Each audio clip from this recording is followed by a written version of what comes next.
கர்த்தர் நாமம் என் புகலிடமே, கருத்தோடு துதித்திடுவேன் என்று சொல்லி கர்த்தரை பாடி கம்பீரத்தோடு அவரை துதித்து சந்தோஷத்தோடு அவரை பாடி ஆராதிக்கலாம்.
அந்த பகுதியினுடைய ராஜாவை நாம் துதிக்கும்படியாக அவர் தந்த நல்ல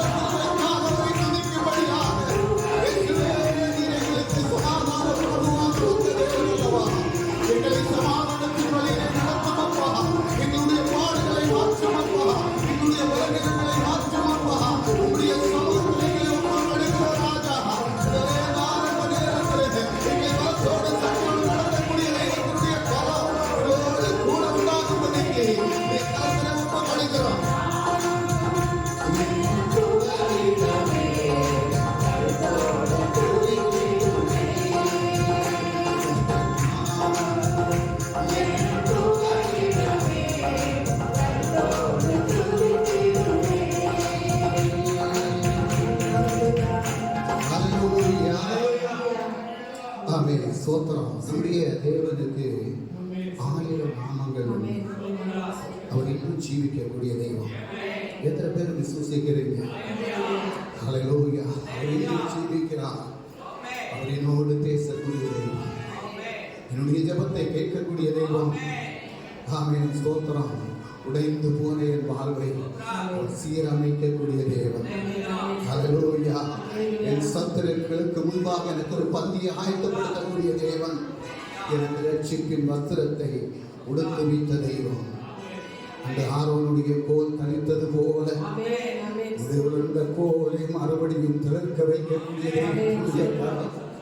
இந்த ஜீவனற்ற வாழ்க்கையிலே ஒரு ஜீவனை எனக்கு தரும்படியாக ஒரு சேனையை போல எழும்ப செய்யும் அப்பா.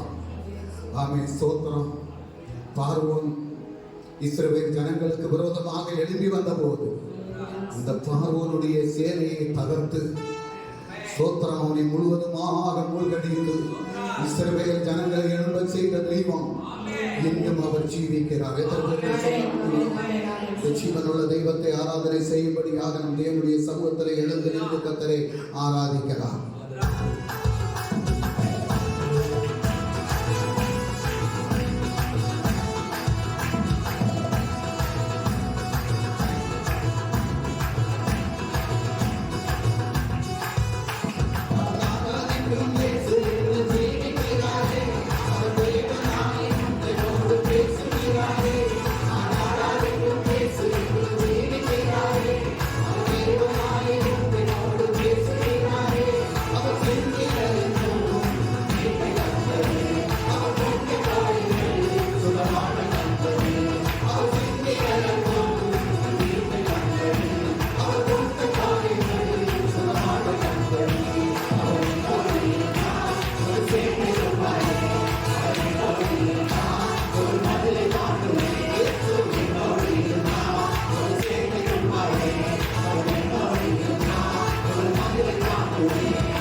ஸ்தோத்திரம். அவர் என்னோடு கூட இருக்கிறார். அதற்கு சொல்ல முடியும். அவன் அவர் என்னோடு கூட இருந்தார் அப்படின்னா ஸ்தோத்திரம். அவர் சேவைக்குள்ளார பாரு. கோலியாத்தை எதிர்க்கிறதுக்கு ஒரு சேனை முழுவதும் நின்ற போது முடியல. ஆமென் ஸ்தோத்திரம். கர்த்தர் அபிஷேகம் பண்ணின ஒரு மனுஷன், அல்லேலூயா, கர்த்தர் அபிஷேகம் பண்ணின ஒரு மனுஷன் அந்த சேனைக்குள்ளார வரும்போது ஆமென் ஸ்தோத்திரம். ஒரு கோலியாத்தை கண்டு பயந்து நின்ற எல்லா சேனைகளுக்கும் முன்பாகவும் ஆமென் ஸ்தோத்திரம், அல்லேலூயா, அந்த கோலியாத்தை முறியடித்தது ஒரு தனி மனுஷன், ஒரு தனி மனுஷன். ஸ்தோத்திரம். கொஞ்சம் நினைச்சு பாருங்க பார்ப்போம். ஹல்லேலூயா. கோலியாத்தை கூட நினைச்சிருப்பான், இந்த சேனையால என்னை எதிர்க்க முடியல, ஆனா இவனால என்ன கொல்ல முடியுமா அப்படின்னு சொல்லி. ஸ்தோத்திரம். ஹல்லேலூயா. உனக்குள்ளால கர்த்தர் வசித்தார், உனக்குள்ளால கர்த்தருடைய அபிஷேகம் இருந்தார். ஆமென். ஒரு சேனையை வெல்லக்கூடிய சக்தியை உனக்கு கர்த்தர் தருவார். ஹல்லேலூயா, ஹல்லேலூயா. இயேசு நல்லவர். அவர் ஒரு நாளும் வாக்கு மாறாத தெய்வம். இதுவரைக்கும் என்னை நடத்துவதற்கு ஆமென் ஸ்தோத்திரம். நான் தகுதி இல்லாதவன், ஆனால் அவர் என்னை நடத்தினார். எதற்கு சொல்ல முடியும்? எனக்கு தகுதியே இல்லை, ஆனால் கர்த்தர் என்னை நடத்தினார். ஹல்லேலூயா. இனிமேலும் என்னை நடத்துவார். அவர் குருடருடைய கண்களை திறந்த தேவன், செவிடர்களுடைய செவிகளை திறந்த தேவன். அவர் வியாதியில் விடுதலையை தரக்கூடிய தேவன். அவர் துன்பத்தில் ஆறுதல் அளிக்கக்கூடிய தேவன். அவர் சோதனை நேரத்தில் பலம் தரக்கூடிய தேவன். ஹல்லேலூயா. அவரை பாடி ஆராதிக்கும்படியா ஸ்தோத்திரம். சான்ஸ் ஆகிப்படு. ஃபர்ஸ்ட் சான்ஸ் ஆகிடு. Okay, first chance. Okay sir. First சாரத்தோட கரங்களை அடித்து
Hallelujah.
எல்லாரும் கரங்களை உற்சாகத்தோடு கத்தரை மகிமைப்படுத்தலாம். அவர் என்றைக்குமே நல்லவராக இருக்கிறார். அவர் பாவிகள் மேல் கருணை வைக்கக்கூடிய தேவன். அவனை பாவி என்று தள்ளக்கூடிய தேவன் அல்ல. பாவிகளை ரட்சிப்பதற்காக வந்த தேவன். அவர் ஒரு நாள் நம்மை மறவாத தேவன். ஹல்லேலூயா. நாம் சோதனையில் இருக்கும்போது அந்த சோதனை நேரத்திலே உனக்கு பலத்தை தந்து அவர் எந்தெந்தைக்கு நல்லவராகவே இருக்கிறார். ஆமை ஸ்தோத்திரம். நான் இருக்கக்கூடிய பூமி சில நேரத்தில் இது நிலை குறைந்து அழிந்து போகும். நம்ம காணக்கூடிய இந்த பெரிய பெரிய பில்டிங்குகள் எல்லாம் ஒரு நாள் உடைந்து தரைமட்டம் ஆகும். ஆனால் நான் நம்பக்கூடிய ஒரு இயேசு உண்டு. அவர் அஸ்திபாரம் போட்டார். அந்த அஸ்திபாரத்திலே கட்டப்பட்ட அந்த பில்டிங்கிலே நான் நின்றார். சோத்திரம். ஒரு நாளும் அது உடைந்து போவதில்லை. அது ஒரு நாளும் விழுந்து போவதில்லை. அது ஒரு நாளும் அழிந்து போவதில்லை. அந்த ஒருவரை மட்டும் நான் நம்புவேன். அந்த ஒருவரை மட்டும் நான் நம்புவேன். எத்தனை பேருக்கு சொல்ல முடியும்?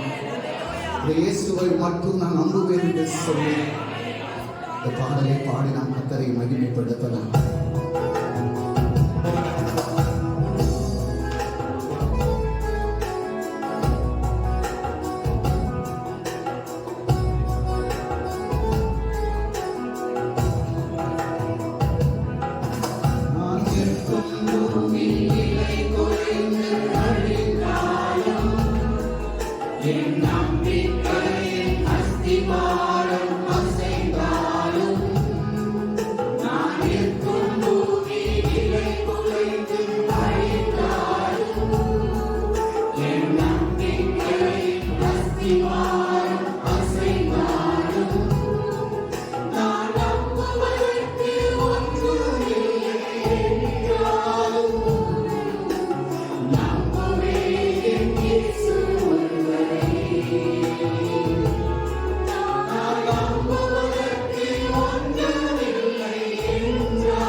என்னுடைய வாழ்க்கை இதோடு முடிந்து போனது, இனி எனக்கு ஒரு வாழ்க்கை இல்லை என்று சோத்திரம் இதற்குள்ளாக யார் வந்திருந்தார் சார். அவனுடைய வாழ்க்கை முடிந்து போன நிலைமையில் ஒரு புதிய வாழ்க்கை உருவாக்கக்கூடிய அவன் சோத்திரம் என்னை கேட்பதற்கு யாரும் இல்லை. எல்லாரும் என்னை கைவிட்டு விட்டார்கள். ஒருவர் கூட எனக்கு உதவி செய்ய இல்லை என்று சொல்லி ஏங்கி தவித்து நிற்கக்கூடிய உனக்கு ஒரு இயேசு இருக்கிறார். அல்லேலூயா. ஒரு முறை கூட தடியை பாடலாமா? என் பாதையெல்லாம் அந்தகாரம் சூழ்ந்தாலும் வாழ்க்கை முடிந்தது, மறுவாழ்வு இல்லை என்றாலும். என் பாதையெல்லாம் அந்தகாரம் சூழ்ந்தாலும் வாழ்க்கை முடிந்தது, மறுவாழ்வு இல்லை என்றாலும். என் பாதையெல்லாம் அந்தகாரம் சூழ்ந்தாலும் வாழ்க்கை முடிந்தது, மறுவாழ்வு இல்லை என்றாலும். என் பாதையெல்லாம் அந்தகாரம் சூழ்ந்தாலும் வாழ்க்கை முடிந்தது, மறுவாழ்வு இல்லை என்றாலும். என்னை தேற்றுவதற்கு யாரும் இல்லை என்றாலும் நம்புவேன் என் இயேசு ஒருவரே. என்னை தேற்றுவதற்கு யாரும் இல்லையப்பா. என்னுடைய பாதையெல்லாம் அந்தகாரமாக இருக்கிறதப்பா. ஆண்டவரே, என்னுடைய வழிகள் எல்லாம் இருளாக இருக்கிறது. ஆண்டவரே, என்னுடைய பாதைகள் எல்லாம் இருளாக இருக்கிறதப்பா. நான் வெளிச்சத்தை காண முடியாது. நான் இருளிலே வசித்து வருகிறேனப்பா. என்னுடைய வாழ்க்கை முடிந்து போகும் என்று நினைக்கிறேன். ஆண்டவரே, அவன் எனக்கு ஒரு மறுவாழ்வு கிடைக்காதா? அவன் ஒரு மறுவாழ்வுக்காக வந்து ஒவ்வொருவரையும் தந்து தேடிக் கொண்டிருக்கிறார். இதை கேட்பதற்கு யாரும் இல்லை என்று சொன்னார். அவன் சொன்னார், இயேசு ஒருவர் தேடிக் கொண்டிருக்கிறார். அவன் திக்கற்ற பிள்ளைகளுக்கு சகாயம் நான் என்று சொன்ன தெய்வம் அவன் இங்கு தேடிக் கொண்டிருக்கிறார். ஒவ்வொரு உள்ளங்களையும் அவன் தேடிக் கொண்டிருக்கிறார். அவன் இந்த இயேசு எனக்கு போதும் என்று சொல்லக்கூடிய இந்த இயேசுவினால் ஒவ்வொருவரும் கேட்கப்படுவதற்கு, என்னுடைய பாதையெல்லாம் வெளிச்சமாவதற்கு, அவன் முடிந்து போன அவஸ்தையிலிருந்து ஒரு புதிய ஆரம்பத்தை கண்டு தொடங்கும்படியாக, என்னுடைய வாழ்க்கையிலே ஒரு புதிய மாற்றத்தை நான் காணும்படியாக, ஒரு ஆசீர்வாதத்தை காணும்படியாக, ஒரு உயர்வை காணும்படியாக, ஒரு சமாதானத்தை காணும்படியாக, ஒரு சந்தோஷத்தை காணும்படியாக, கர்த்தரினோடு கூட இணைவிடும்படியாக, என்னை கேட்கக்கூடிய தேவனோடு கூட வரும்படியாக.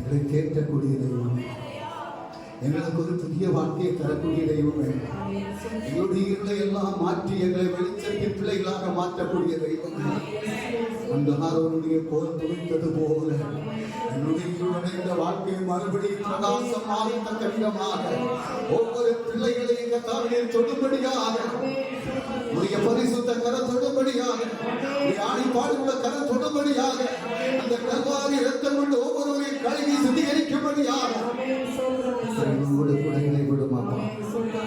ஆராதனையை அங்கீகரித்து ஆராதனையை நடத்தி தந்த கிருபைக்காக இயேசு கிறிஸ்து வல்லமையுள்ள நாமத்தில் ஜெபிக்கிறோம். ஆமென். ஒரு கிறிஸ்தவ குடும்பம் எப்படி இருக்க வேண்டும் என்பதனுடைய இரண்டாவது பாகம் ஸ்தோத்திரம். எப்படி இருக்கணும் அப்படின்னா, ஒரு கிறிஸ்தவ குடும்பம் ஏழைக்கு இறங்கக்கூடிய குடும்பமா இருக்கணும். ஸ்தோத்திரம். அல்லேலூயா. எப்படி இருக்கணுமா? ஏழைகளுக்கு இறங்கக்கூடிய குடும்பமா இருக்கணும். வசனம் வாசிக்கலாம். நீதிமொழிகள் அதனுடைய 19வது அதிகாரம் 17வது வசனத்தை வாசிக்கலாம். நீதிமொழிகள் 19:17. ஏழைக்கு இறங்குகிறவன் கர்த்தருக்கு கடன் கொடுக்கிறான். அவன் கொடுத்ததை அவன் திரும்ப கொடுப்பார். கர்த்தருக்கு கடன் கொடுக்கிறான். ஏழைகளுக்கு நீ கொடுக்கிறது யாருக்கு கொடுக்கிறதா? கர்த்தருக்கு கொடுக்கிறது. ஸ்தோத்திரம். அப்ப கர்த்தருக்கு கொடுக்கும் போது அதை அவர் என்ன செய்வாரா? திரும்ப கொடுப்பாரா? கர்த்தர் யாருக்கும் கடன்காரன் அல்ல. ஹல்லேலூயா. கர்த்தர் யாருக்கும் கடன்காரன் இல்லாதபடி இருக்கிறதுனால நீ ஏழைக்கு இறங்கும் போது கர்த்தர் என்ன செய்வார்? உனக்கு கடன் கொடுப்பார், திரும்ப தருவார். ஸ்தோத்திரம். ஆமென். ஹல்லேலூயா. நான் ஆஸ்பத்திரியில சுகம் இல்லாமல் இருந்தேன், நீங்க என்ன பார்க்க வந்தீங்க. நான் வஸ்திரம் இல்லாமல் இருந்தேன், எனக்கு வஸ்திரம் கொடுத்தீங்க. நான் ஆகாரம் இல்லாமல் இருந்தேன், எனக்கு ஆகாரம் கொடுத்தீங்க. சொன்னாரா? சொல்லலையா? அப்ப இதெல்லாம் யாருக்கு செய்தோம்? உண்மையில நாங்க எப்ப பார்த்தோம்? ஸ்தோத்திரம். இதையெல்லாம் இந்த சிறியரில் ஒருவருக்கு நீ செய்தால் எனக்கு செய்தது மாதிரி அப்படின்னு சொன்னார் இல்லையா? ஸ்தோத்திரம். அப்ப ஏழைகளுக்கு இறங்கக்கூடிய குடும்பமா இருக்கணும். இன்னொரு வசனத்தை வாசிக்கலாம். நீதிமொழிகள் 21வது அதிகாரம் 13வது வசனத்தை வாசிக்கலாம். ஏழையின் கூக்குரலுக்கு தன் செவியை அடைத்துக் கொள்ளுகிறவன், ஏழையின் கூக்குரலுக்கு தன் செவியை அடைத்துக் கொள்ளுகிறவன் தானும் சத்தமிட்டு கூப்பிடும் போது கேட்கப்பட மாட்டான். ஆமென். ஹல்லேலூயா. அப்போ ஏழையினுடைய பாருங்க, கூக்குரலுக்கு தன் செவியை அடைத்துக் கொள்ளுகிறவன். ஆமென். ஸ்தோத்திரம். தேசத்துல நிறைய ஏழைகள் இருக்கிறாங்க. அப்ப அந்த ஏழைகள் கூப்பிடும் போது அவங்களுக்கு நம்ம உதவி செய்யணும். அப்படி உதவி செய்யல அப்படின்னு சொன்னா நம்ம தேவனுடைய சமூகத்துல ஜெபிக்கும் போது நம்முடைய ஜெபத்திற்கு கர்த்தர் என்ன செய்ய மாட்டாராம்? பதில் கொடுக்க மாட்டாராம். ஹல்லேலூயா. அப்ப தேசத்துல ஏழைகள் உண்டு. அப்ப அவங்களுக்கு நம்ம உதவி செய்யணும். அப்போ இதுதான் ஒரு கிறிஸ்தவ குடும்பம் செய்யக்கூடியது. அநேக கிறிஸ்தவ குடும்பத்துல இருந்து செய்யறாங்க. நீங்க பாருங்க, நீங்க இந்த ஆஸ்பத்திரிகள் எல்லாம் பாத்தீங்க அப்படின்னு சொன்னா, நான் அன்னைக்கு போத்தீஸுக்கு போறேன். போத்தீஸ் வாசல்ல ஒரு ஆட்டோவை கொண்டு விட்டு அந்த ஆட்டோல இருந்து 2 வாலிப பிள்ளைங்க சாப்பாடு எடுத்து அங்க ஒரு பிச்சை எடுக்கக்கூடிய ஒரு பையன் அங்க இருந்தான். கொண்டு கொடுத்துட்டு போறாங்க. அந்த வண்டியில நிறைய இருக்குது. அப்ப அவங்க என்ன செய்யறாங்க? இப்படிப்பட்ட ஏழைகளுக்கு கொண்டு கொடுக்குறாங்க. ஸ்தோத்திரம். அப்போ அந்த ஏழைகளுக்கு கொடுக்கும் போது யாருக்கு கொடுக்கிறோமா? கர்த்தருக்கு கொடுக்கிறோம். இதைத்தான் கர்த்தர் பார்க்கிறார். ஸ்தோத்திரம். ஹல்லேலூயா. கர்த்தர் அதை பார்த்து தான் நம்முடைய வாழ்க்கையை ஆசீர்வதிப்பார். ஒரு தனவான் இருந்தா, ஒரு தரித்திரன் இருந்தான் இல்லையா? ஸ்தோத்திரம். தனவான் எப்படி இருந்தா வாழ்ந்தான்? தனவான் எப்படி வாழ்ந்தான்? சுகபோகமா வாழ்ந்தான் இல்லையா? ஆனா அந்த தரித்திரன் எப்படி இருந்தான்? அவனுக்கு வீட்டுல அந்த மேசையிலிருந்து விழக்கூடிய துணிக்க. அப்போ அவனுக்கு அந்த தரித்திரம் அவனுக்கு வீட்டு வாசல்ல கிடந்த பிறகு கூட அவனுக்கு ஒரு நேர ஆகாரம் கொடுக்கல, இல்ல அவனுக்கு ஒரு உடை எடுத்து கொடுக்கல. ஸ்தோத்திரம். அப்போ அவனுக்கு எல்லா காரியமும் நன்மையா இருந்தது, நிறைய அவனுக்கு இருந்தது. ஸ்தோத்திரம். ஆனா அவன் அந்த ஏழைக்கு என்ன செய்யல? உதவி செய்யாததுனால 2 பேரும் மரித்து அடக்கம் பண்ண அப்புறம் அந்த தனவான் எங்க இருந்தான்? பாதாளத்துல இருந்தான். இந்த தரித்திரன், அந்த ஏழைப்பட்டவன், அவனுக்கு வீட்டு வாசல்ல காத்து கிடந்தவன் எங்க இருந்தானா? லாசருடைய அபிரகாமுடைய மடியில் இருந்தான் லாசர். ஸ்தோத்திரம். அப்போ அதுல எதுக்கு வேதவசனத்துல எழுதி வச்சிருக்குது அப்படின்னு சொன்னா, இதை பார்த்து நம்ம திருந்தணும் அப்படின்னு சொல்லி, இந்த வசனத்தை நம்ம படிச்சு நம்ம திருந்தணும். ஸ்தோத்திரம். அதுக்காக தான் வச்சிருக்குது. சும்மா இதை எழுதி நம்ம கையில கொடுக்கல. அப்ப கிறிஸ்தவ பிள்ளைங்களுக்கு கர்த்தர் சில சட்டத்திட்டங்களை வச்சிருக்கிறார். அந்த சட்டத்திட்டத்தின்படி நம்ம நடக்கும் போதுதான் நம்மளும் பரலோக வாழ்க்கை நம்ம பெற்றுக்கொள்ள முடியும். தனவான் யாரும் தேவனுடைய ராஜ்யத்துக்குள்ளால பிரவேசிக்க முடியாது அப்படின்னு சொல்லி இருக்கு இல்லையா? ஏன் தனவான் தேவனுடைய ராஜ்யத்துக்குள்ளால பிரவேசிக்க மாட்டான்? இப்ப பாருங்க, கடந்த நாளிலே ஒரு ஆளை குறித்து நான் கேள்விப்பட்டேன். ஸ்தோத்திரம். அவருக்கு மரணில் ஒரு வீடு இருக்குது. அன்னைக்கு ஒரு 5 வருஷத்துக்கு முன்னால 60 லட்சம் ரூபாய் கொடுக்கணும்னாரு. ஒரு 3 வருஷத்துக்கு முன்னால 65 லட்சம் ரூபாய்னாரு. இப்ப 70 லட்சம் ரூபாய் கொடுக்கணுமா? ஆள் யாரு? கிறிஸ்தவர். ஸ்தோத்திரம். பயங்கரமா ஆராதனை எல்லாம் பண்ணக்கூடிய ஆள். ஸ்தோத்திரம். பிள்ளைகள் எல்லாம் கோடீஸ்வரங்க. இவர் அந்த வீட்டிலேயே தாமசிக்கல. ஏகதேசம் ஒரு 5 வருஷமா அந்த வீட்டை அடைச்சு போட்டிருக்கு. ஸ்தோத்திரம். நாங்க ஒரு ஆளுக்காக அதை பார்க்க போனோம். என்ன அப்ப என்ன பிரயோஜனம்? இதெல்லாம் கர்த்தர் ஒன்று ஆசீர்வச்சிருக்கிறார் இல்லையா? ஒன்னில் யாருக்காவது வீடு இல்லாதவங்களுக்கு வாடகை கொடுக்கலாம், கொஞ்சம் குறைஞ்ச வாடகை கொடுக்கலாம். இல்லது சரி யாரோ வந்து வாங்குறாங்க, என்ன ஒரு கொஞ்சம் பைசா குறைச்சி வாங்கலாம். இல்லை, ஸ்தோத்திரம், இது கிறிஸ்தவங்க செய்யக்கூடிய காரியத்தை நான் சொல்றேன். அப்ப ஏழை என்று இறங்கக்கூடியவங்களும் கிடையாது. அப்ப தனமார் யாருமே எங்க போக முடியாது. இவர் இதை வச்சுட்டு இவர் பல்லவத்துக்கு போக முடியுமா? இவருக்கு மனசு படபடா அடிச்சுட்டே தான் இருக்கும். ஸ்தோத்திரம். 70 லட்சம் ஸ்தோத்திரம். இன்னைக்கு நிறைய பேர் அப்படிதான் இருக்கிறாங்க. ராத்திரி படுத்து உறக்க வராங்க, என்ன லட்சம் போயிட்டு அப்படின்னு சொல்லி. அப்ப நமக்கு ஆண்டவர் அங்கண்டைக்கு உள்ளதை தாராரு. ஸ்தோத்திரம். அதனால நம்ம என்ன செய்வோம்? நிச்சயமா பரலோகத்தை அடைவோம். ஸ்தோத்திரம். நம்மளும் அதுக்காக ஆசைப்பட்டு போனோம்னு சொன்னா இன்னைக்கு நிறைய பேர் அதுதான், நிறைய ஊழியக்காரங்க அப்படிதான் இருக்கிறாங்க. நிறைய ஊழியக்காரங்க கோடிகளை வச்சிருக்கிறாங்க. ஆனா யாருக்கும் என்ன செய்ய மாட்டாங்க? கொடுக்க மாட்டாங்க. சொந்தத்துல இருக்கக்கூடியவங்களுக்கு கூட கொடுக்க மாட்டாங்க. சொந்த சகோதரிக்கே கொடுக்க மாட்டாங்க. பேர் என்ன? கிறிஸ்தவங்க. மெசேஜ் கொடுக்கறதெல்லாம் பயங்கரமா இருக்கும். ஆமா, ஸ்தோத்திரம். உலகம் முழுவதும் போய் மெசேஜ் கொடுப்பாங்க, என்ன மற்றவங்களுக்கு கொடுக்கணும் அப்படின்னு சொல்லி. ஸ்தோத்திரம். ஹல்லேலூயா. கிறிஸ்தவம் எப்படி இருக்கணும் அப்படின்னு சொல்லி மற்றவங்களுக்கு சொல்றது மட்டும் இல்ல, நம்மளும் அதை செய்து காட்டணும். ஹல்லேலூயா. ஸ்தோத்திரம். கர்த்தருடைய நாமம் மகிமைப்படுவதாக. மூன்றாவது ஒரு வசனத்தை வாசிக்கலாம். நீதிமொழிகள் 17வது அதிகாரம் அதனுடைய 5வது வசனத்தை வாசிக்கலாம். ஏழையை பரியாசம் பண்ணுகிறவன் அவனை உண்டாக்கினவரை நிந்திக்கிறான். ஏழையை பரியாசம் பண்ணுகிறவன் அவனை உண்டாக்கினவரை நிந்திக்கிறான். ஸ்தோத்திரம். ஏழையை பரியாசம் பண்றவன் என்ன செய்யறானா? கர்த்தரை நிந்திக்கிறான். ஸ்தோத்திரம். அப்ப ஏழையை காணும் போது நம்ம பரியாசம் பண்ணக்கூடாது. சிலவங்க பரியாசம் பண்ணுவாங்க. ஸ்தோத்திரம். எனக்கு தெரியும், நான் பார்த்துருக்கிறேன், பரியாசம் பண்றதை பார்த்துருக்கிறேன். ஆனா நம்ம என்ன செய்யக்கூடாது? யாரையும் பரியாசம் பண்ணக்கூடாது. இன்னைக்கு சிலவங்க இன்னொரு வசனம் இருக்குது. அது என்ன அப்படின்னா, யாருக்கு நம்ம செய்யணுமோ அவங்களுக்கு தான் செய்யணும். ஸ்தோத்திரம். எல்லாருக்கும் செய்யக்கூடாது. நம்ம யாருக்கு செய்யணுமோ அவங்களுக்கு மட்டும்தான் செய்யணும். பார்க்கணும் இவங்க உண்மையா இருக்கிறாங்களா. நிறைய பேர் காலையெல்லாம் கட்டி வச்சுட்டு வந்து உட்கார்ந்துருப்பாங்க. ஆமா, கையை வரை கட்டிடுவாங்க. அந்த மாதிரிலாம் இருக்கிறாங்க. அவங்களுக்கெல்லாம் கொடுக்க வேண்டாம்.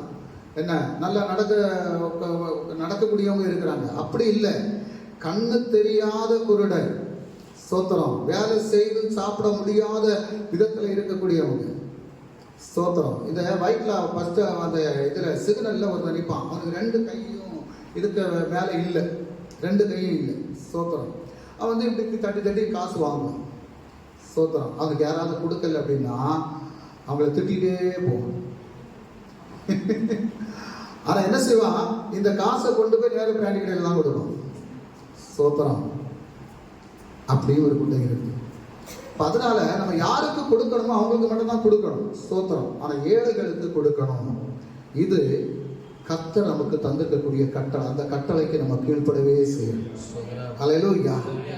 அப்ப அடுத்தது ஒரு காரியம் என்ன அப்படின்னு சொன்னா, தாய் தகப்பனை நேசிக்கக்கூடிய குடும்பமாக இருக்கணும். இன்றைக்கு திருமணம் முடிஞ்சு குழந்தைகள் நமக்கு வாழ்ந்த வரைக்கும் தாய் தகப்பனுக்கு அரவணைப்புல இருப்போம். எப்படி?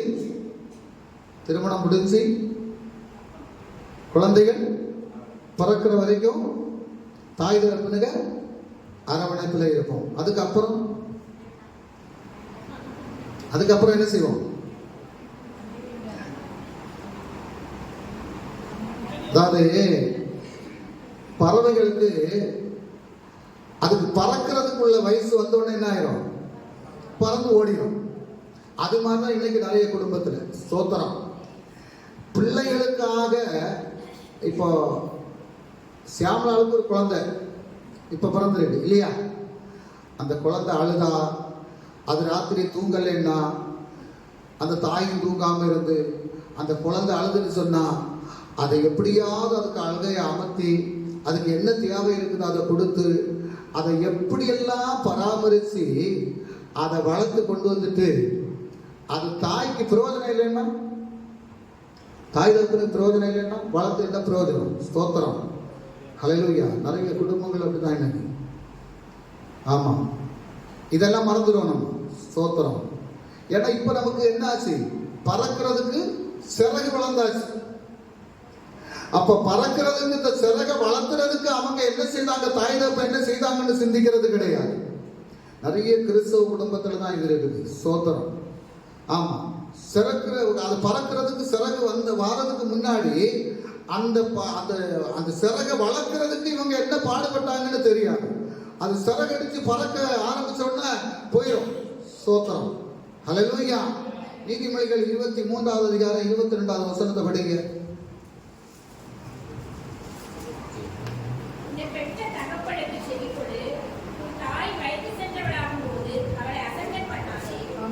சோத்திரம். என்ன செய்யணுமா? உன் பெற்ற தகப்பனுக்கு செவி கொடுக்கணும். இரண்டாவது, தாய் வயது சென்றவள் ஆகும்போது அவளை அசட்டை பண்ணக்கூடாது. சோத்திரம். இது யாருக்கு சொல்லி இருக்கு? இது யாருக்கு சொல்லி இருக்கு? கொஞ்சம் சத்தமா சொல்லுங்களேன். ஏன் யாருக்கு சொல்லி இருக்குது? எனக்குன்னு சொல்லுங்க. அப்படி தைரியத்தோட சொல்லுங்க. எனக்கு தான். சோத்திரம். இப்ப நான் வளர்ந்தாச்சு. என்ன அடுத்தது? என் பிள்ளைங்க. என் பிள்ளை என்ன செய்யணும்? என் பிள்ளை எனக்கு கீழ்ப்படணும். என் பிள்ளை எனக்கு கீழ்பட்டு என்ன நேசிச்சு எனக்கு தேவையானதை வாங்கி தந்து வளர்ந்தாதான் எனக்கு பிள்ளைக்கு பிள்ளை பேர பிள்ளை அவன் என்ன செய்வான்? தன்னுடைய தகப்பனுக்கு கீழ்பட்டு இருப்பான். அது இல்லைன்னா அவன் கீழ்பட்டு இருக்க மாட்டான். சோத்திரம். இன்னைக்கு பிள்ளைகிட்ட பேச முடியாது. ஒரு 10-20 வயசு ஆகி போச்சுன்னா பிள்ளைகிட்ட பேசவே முடியாது. அது கல்யாணம் முடிஞ்சாச்சுன்னா யாரும் பேசிக்க கூடாது. அம்மா பேசினா பிடிக்காது, அப்பா பேசினா பிடிக்காது, ஒண்ணுமே பிடிக்காது. என் தகப்பனாரு நான் கல்யாணம் முடிஞ்சு ஒரு மகனை பெற்றதுக்கு அப்புறம் கூட ரோட்ல சாய கடையில வச்சு என்ன அடிச்சவர் உண்டு. என்ன அடிச்சாரு எங்க அப்பா. சோத்திரம். இன்னைக்கு ஒரு 10-20 வயசு பிராயம் வந்து அதுகளை போய் நீ ஏன் இப்படி செய்யறான்னு ஒரு அடி கொடுத்தா யாராவது அடி வாங்குறாங்களா இன்னைக்கு? இல்ல. ஏன் தகப்பனாரு அன்னைக்கு செய்த காரியத்தை நான் சொல்றேன். அந்த ஹோட்டல்ல இருந்த முதலாளி சொன்னாரு, ஏன் அவன் கல்யாணம் முடிச்ச ஒரு குழந்தைக்கு அப்பன், இப்ப நீ கடையில வச்சு அவனை அடிக்கிறீ அப்படின்னு சொல்லி. நான் ஒண்ணுமே பேசல, நான் போயிட்டேன். ஸ்தோத்திரம். ஏன்னா அவருக்கு அதுக்கு அதிகாரம் இருக்குது. என்னுடைய தகப்பனாரும் தாயாரும் மறிக்கிற வரைக்கும் அந்த அதிகாரம் உண்டு நம்ம மேல. நம்மளை அடிக்கிறதுக்கும் திருத்துறதுக்கும் அவங்களுக்கு அதிகாரம் உண்டு. நம்மளை அடிக்கிறதுக்கும் திருத்துறதுக்கும் எதுக்கு அப்படின்னு சொல்லி நம்ம தெரியணும். ஸ்தோத்திரம். இன்னைக்கு என் பிள்ளை என்ன நேசிக்கும் போது என் பிள்ளைக்கு பிள்ளை என்ன செய்யும்? நேசிக்கும். ஸ்தோத்திரம். நீதிமொழிகள் 28-24 படிங்க. நீதிமொழிகள் 28-24. தன் தகப்பனையும் தன் தாயையும் கொள்ளையிட்டு அது துரோகம் அல்ல என்பவன் பால் கடிக்கிற மனுஷனுக்கு தோழன். சிலவங்க தாய் தகப்பனுக்கு கொடுக்காம தாய் தகப்பனுக்கு சொத்தை அபகரிச்சு அவங்களுடைய பணத்தை அபகரிச்சு. ஸ்தோத்திரம். இதெல்லாம் செய்யும் போது பாருங்க என்னவா? தன் தகப்பனையும் தன் தாயையும் கொள்ளையிட்டு அது துரோகம் இல்ல என்பவன். ஸ்தோத்திரம். தகப்பனை கொள்ளை அடிக்கிறது, தாயை கொள்ளை அடிக்கிறது, கொள்ளை அடிச்சுட்டு அது துரோகம் இல்லை அப்படின்னு சொன்னா வசனம் என்ன சொல்லுது? அப்படி துரோகம் பண்றவன் என்னவா? பால் கடிக்கிற மனுஷனுக்கு தோழன். ஸ்தோத்திரம். எபேசியர் 6வது அதிகாரம் 1-2-3 வசனத்தை படிங்க. எபேசியர் 6ஆம் அதிகாரம். நம்ம எல்லாரும் என்ன செய்வோம்னா சின்ன பிள்ளைகளுக்கு தான் இந்த வசனத்தை எடுத்து சொல்லுவோம். ஸ்தோத்திரம். நம்ம பிள்ளைகளுக்கு இந்த வசனத்தை எடுத்து சொல்லிடுவோம். இது நமக்கு பாதகமா என்னன்னு பாருங்க. பிள்ளைகளே, உங்கள் பெற்றோருக்கு கர்த்தருக்குள் கீழ்ப்படியுங்கள். அப்ப நம்ம யாரு? நம்ம பிள்ளைகளா இருந்து தான் இப்ப பெரியவங்களா வந்திருக்கோம் இல்லையா? இப்ப நம்ம பெரியவங்க ஆயாச்சு. ஸ்தோத்திரம். நம்ம பிள்ளைகளா இருந்து தான் நம்ம வளர்ந்துருக்கிறோம். இப்ப நம்ம பிள்ளைகள் என்ன செய்யுது? சின்ன பிள்ளைகளா இருக்குது. இப்ப இந்த வசனத்தை நம்ம சின்ன பிள்ளைங்களுக்கு சொல்லுவோம். நம்ம அதை கடைபிடிக்கணும். ஸ்தோத்திரம். கர்த்தரா தான் விரும்புறாரு. பிள்ளைகளுக்கு சொல்லி கொடுக்கணும், நம்மளும் அதை கடைபிடிக்கணும். பாருங்க என்ன சொல்லிருக்கு? உங்கள் பெற்றோருக்கு கீழ்ப்படியுங்கள், இது நியாயம். உனக்கு நன்மை உண்டாயிருப்பதற்கும் பூமியிலே உன் வாழ்நாள் நீடித்திருப்பதற்கும் உன் தகப்பனையும். யாருக்கு சொல்றோம்? சின்ன பிள்ளைகளுக்கு சொல்றோம். ஆனா நமக்கும் அதுதான். சோத்திரம். நான் வளர்ந்தாலும் என் தாய் உண்டுன்னு சொன்னா, என் தகப்பன் உண்டுன்னு சொன்னா நான் அவங்களுக்கு கீழ்பட்டு இருக்கணும். என்னுடைய வாழ்நாள் நீடித்து இருக்கணும் அப்படின்னு சொன்னா நான் என்னுடைய தாயை தகப்பனை வெறுக்காதபடி அவங்க சொல்லக்கூடிய வார்த்தைக்கு நான் கீழ்பட்டு இருக்கணும். அப்படி நான் கீழ்பட்டு இருந்தேன்னு சொன்னா என்னுடைய வாழ்நாள் நீடிக்கும், எனக்கு நன்மை உண்டாகும். சோத்திரம். இன்னைக்கு எத்தனை பிள்ளைங்க ரோட அலைஞ்சிட்டு இருக்கு. நீங்க பாருங்க, ராத்திரி ஒரு 10 மணி தாண்டி இந்த ரோட்ல இறங்கி பாருங்க. இந்த எறாகுளம் பட்டணம் முழுவதையும் நீங்க வாகனத்துல சுத்தி வாங்க. சோத்திர வாலிப பிள்ளைங்க எப்படி எல்லாம் நடக்குதுன்னு சொல்லி வாலிப பிள்ளைங்கன்னா எப்படி, ஆம்பளை பிள்ளைய மட்டும் இல்ல, ஆம்பளை பிள்ளைகளை விடவும் அதிகமா பொம்பளை பிள்ளைய நடக்குது. சிகரெட்டை வாயில வச்சுட்டு ஊதிட்டு நடக்குது. சோத்திரம். மதுபாட்டுல நடு ரோட்ல நின்று அப்படியே தூக்கி விடுது. சோத்திரம். பொம்பளை பிள்ளைய நின்று ஆம்பளைக்கு கூட சரிசமமா நின்று குடிக்குது. காரணம் என்ன அப்படின்னு சொன்னா, போதிக்க வேண்டிய விதத்துல அந்த பிள்ளைகளுக்கு போதனையை கொடுத்து வளர்த்தாதனால அந்த பிள்ளைகள் இன்னைக்கு என்ன செய்யுதுன்னா தரிகட்டு நடந்துட்டு இருக்குது. நமக்கு வளரக்கூடிய பிள்ளைகள் இந்த பூமியில இந்த மக்களை பார்த்துதான் வளருவாங்க. நம்முடைய பிள்ளைகள் அப்படிப்பட்ட ஒரு வாழ்க்கைக்குள்ளால போகாம இருக்கணும் அப்படின்னு சொன்னா, இப்பவுமே அந்த பிள்ளைகளுக்கு நம்ம வேத வசனத்தை ஊட்டணும். நம்ம ஆகாரம் கொடுக்கிறோமோ கொடுக்கலையோ, அது சாப்பாடு நம்ம பட்டினி கிடந்தாலும் வேத வசனம் என்று சொல்லக்கூடிய அந்த ஆகாரம் அந்த பிள்ளைகளுடைய இருதயத்துக்குள்ளால நிக்கணும். ஹல்லேலூயா. உன்னுடைய வாழ்நாள் நீடித்திருப்பதற்கு உன்னுடைய தாயின் தகப்பனை நீ என்ன செய்யணும்? கனம் பண்ணணும். அடுத்த வசனம் என்ன சொல்லுது?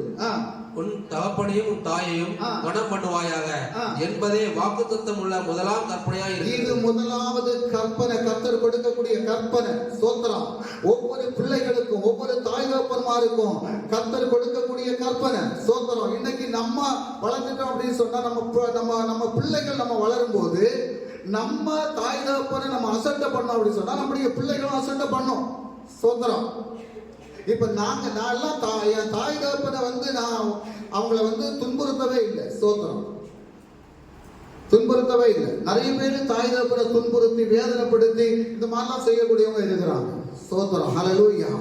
அந்த வசனத்தை நல்ல கவனமா நீங்க கேட்டுக்கணும். நீ நம்முடைய கிறிஸ்தவ குடும்பத்துல இப்படிப்பட்ட காரியம் நடக்கக்கூடாது. பிள்ளைங்க தாய் தகப்பனுக்கு கீழ்ப்படணும். சில பிள்ளைகள்கிட்ட ஒண்ணுமே சொல்ல முடியாது. ஸ்தோத்திரம். ஏன் நீயா செய்யறா, நீயா பாக்குறா? இல்ல. ஸ்தோத்திரம். உனக்கு நன்மை உண்டாகணும் சொன்னா நீ தாய் தகப்பனுக்கு கீழ்ப்படணும். ஸ்தோத்திரம். ஹல்லேலூயா.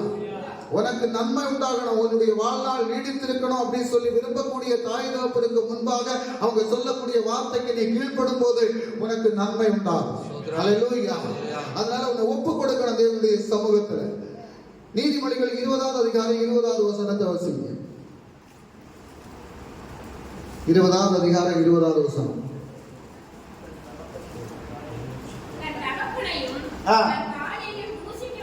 தூசிக்கிறவனுடைய தீபம்.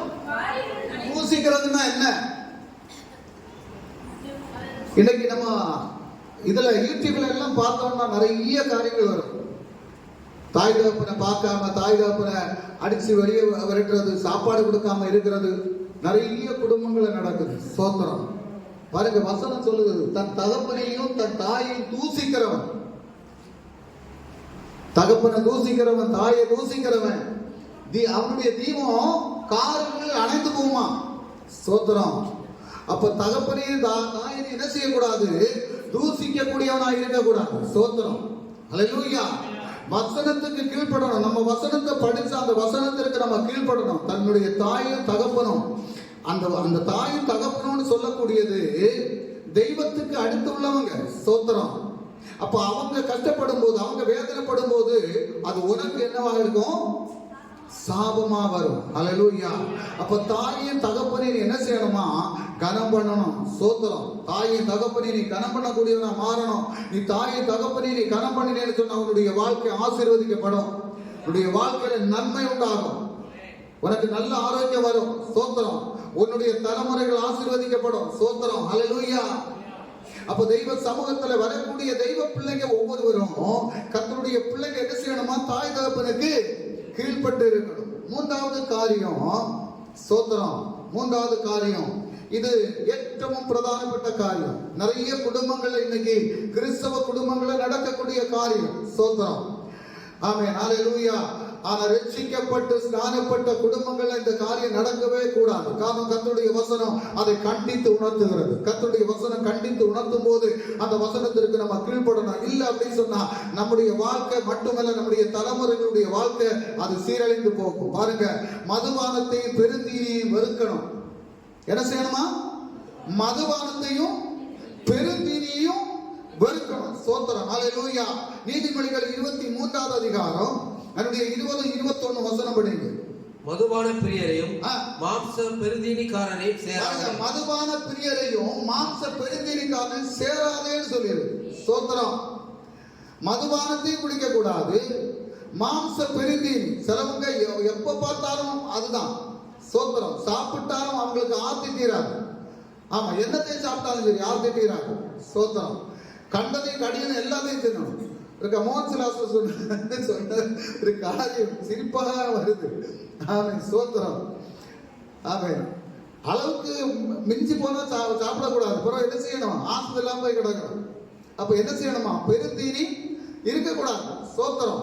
அளவோட சாப்பிடணும். ஸ்தோத்திரம். எங்களுக்கு ஒரு மகா இருக்கிறான். ஸ்தோத்திரம். அங்க போன உடனே வாரி வாரி வாரி வாரி பிளேட்ல போடுறதுக்கு நான் சொல்லிட்டேன், இனி மேலால் வந்து சாப்பிடுறதுக்கு வரமாட்டேன். ஆமா. ஸ்தோத்திரம். ராத்திரி சோறை போட்டு பிளேட்ல வச்சு நிறைச்சு ஆமா ரசத்தை விட்டு ஆமா அவங்க தாரதுக்கு நான் சொல்லேன், இனிமேலால் என்ன செய்ய சாப்பாடு உள்ளது இருக்கக்கூடாது. நமக்கு ஒரு அளவு உண்டு.